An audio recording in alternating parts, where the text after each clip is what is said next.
एक नौजवान ते जदों प्यो हो गया ना ज़ईफ ते पुत्र दी उन्हें शादी की थी ते शादी कर कहंदा बच्चे हुण मैं ते कमाण जोगा नहीं, मैं तो रोटी खानी है ते इंज कर ए कोठी भी तू लै ला ते ए मेरी फैक्ट्री दी चाबियां भी लै ला, आपे संभाल काम।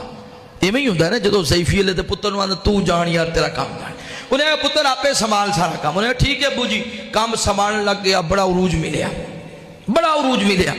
एक दिन ना पुत्र घर विच वड़िया ते वो जिहड़ा सौहरा है ना अपनी नूंह नूं आंदा है धीए मैनू कोई कौली के दही दी होए ते दे दे, मेरी तबीयत ठीक नहीं।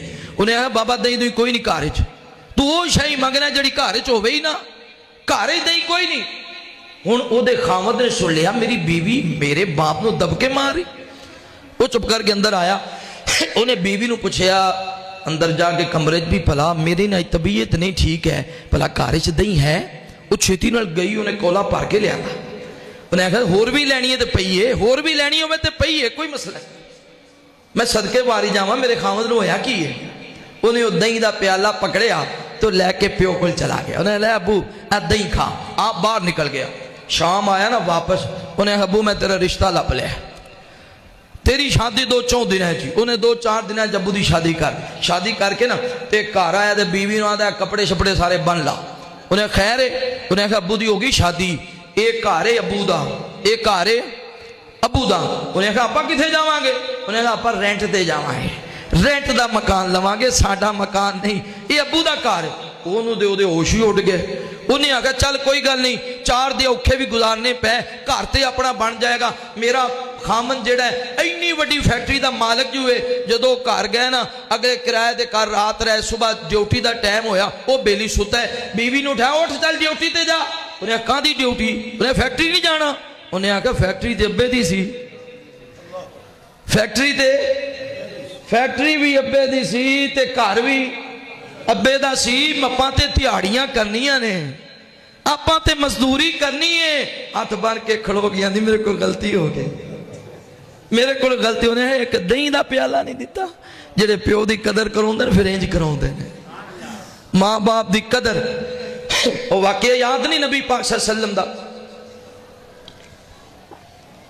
ते एक जवान है ते ए जवान दी मां नाराज हो गई, जिंदगी मौत दी कशमकश अंदर है।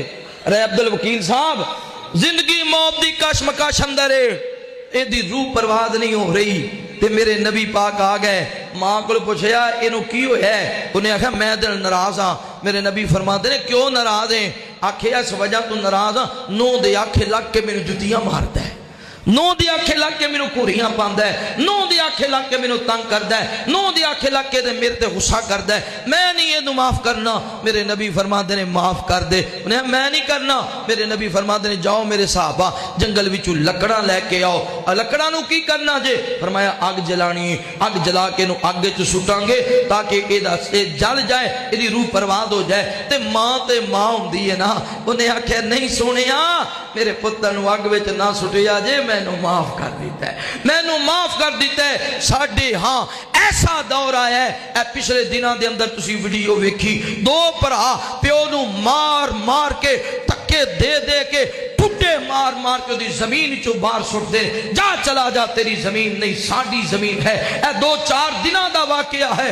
कबर खोद के बाप दे एक भरा ने अंगूठे ही लवा ले, कबर खोद के कबर अपने प्यो दी।